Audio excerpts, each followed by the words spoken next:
ಆದರೂ ಸತ್ಯಕಾಮನ ಕಥೆಯನ್ನು ಹೀಗೆ ವಿವರಿಸುತ್ತಾರೆ. ಒಬ್ಬ ಸಣ್ಣ ಹುಡುಗ ಗೌತಮ ಮುನಿ ಹತ್ರ ಹೋಗಿ ಕೇಳ್ತಾನೆ, ಸ್ವಾಮಿ, ನಾನು ನಿಮ್ಮ ಶಿಷ್ಯನಾಗಬೇಕು ಅಂತ. ಆಗ ಗುರು ಅವನ ಹಿನ್ನೆಲೆ ಬಗ್ಗೆ ತಿಳಿಯಲು ಹೇಳ್ತಾರೆ, ಆಯ್ತು, ನಾನು ನಿನ್ನನ್ನು ಸ್ವೀಕರಿಸ್ತೀನಿ, ಆದ್ರೆ ನನ್ಗೆ ನಿಮ್ಮಪ್ಪ ಯಾರು ಅಂತ ತಿಳಿಬೇಕು.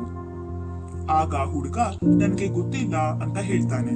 ಗುರು ಹೇಳ್ತಾರೆ, ಆಯ್ತು, ನಿಮ್ಮಮ್ಮ ಹತ್ರ ಹೋಗಿ ತಿಳ್ಕೊಂಡ್ ಬಾ. ಆ ಹುಡುಗ ಅವ್ರಮ್ಮ ಹತ್ರ ಹೋಗಿ ಕೇಳ್ತಾನೆ, ಅಮ್ಮ, ನಮ್ಮಪ್ಪ ಯಾರು? ಅವ್ರಮ್ಮ ಹೇಳ್ತಾರೆ, ಮಗು, ನನ್ಗೂ ಕೂಡ ಗೊತ್ತಿಲ್ಲ.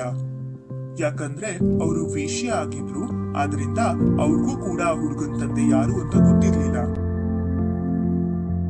ಹಾಗಾಗಿ ಆ ಚಿಕ್ಕ ಹುಡುಗ, ತುಂಬಾ ಅಮಾಯಕ ಹುಡುಗ, ಗುರು ಹತ್ರ ವಾಪಸ್ ಹೋಗಿ ಹೇಳ್ತಾನೆ, ಗುರುದೇವ, ನಮ್ಮಮ್ಮನ್ಗೂ ಕೂಡ ಗೊತ್ತಿಲ್ಲ ಅಂತ.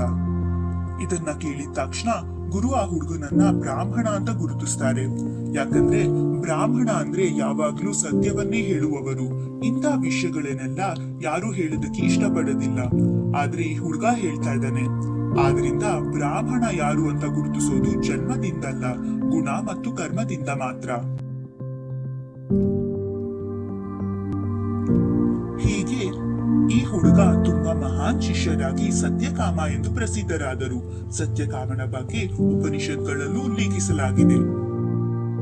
ಹಿಂದಿನ ಕಾಲದಲ್ಲಿ ಜನರು ಅನ್ಕೊಂತಾ ಇದ್ರು, ಯಾರಾದ್ರೂ ಗುರು ಹತ್ರ ಹೋದ್ರೆ ಅವ್ರು ಬರೀ ಬ್ರಾಹ್ಮಣ ಅಥವಾ ಕ್ಷತ್ರಿಯರಿಗೆ ಮಾತ್ರ ಹೇಳ್ಕೊಡ್ತಾ ಇದ್ದಿದ್ದು, ಬೇರೆ ಯಾರಿಗೂ ಹೇಳ್ಕೊಡೋದಿಲ್ಲ ಅಂತ ಅನ್ಕೊಂತಾ ಇದ್ರು. ಆದ್ರೆ ಆತರ ಅಲ್ಲ. ಬ್ರಾಹ್ಮಣ ಮತ್ತೆ ಕ್ಷತ್ರಿಯ ಯಾರು ಅನ್ನೋದು ಗುಣ ಮತ್ತು ಕರ್ಮದಿಂದ ಗುರುತಿಸೋದು.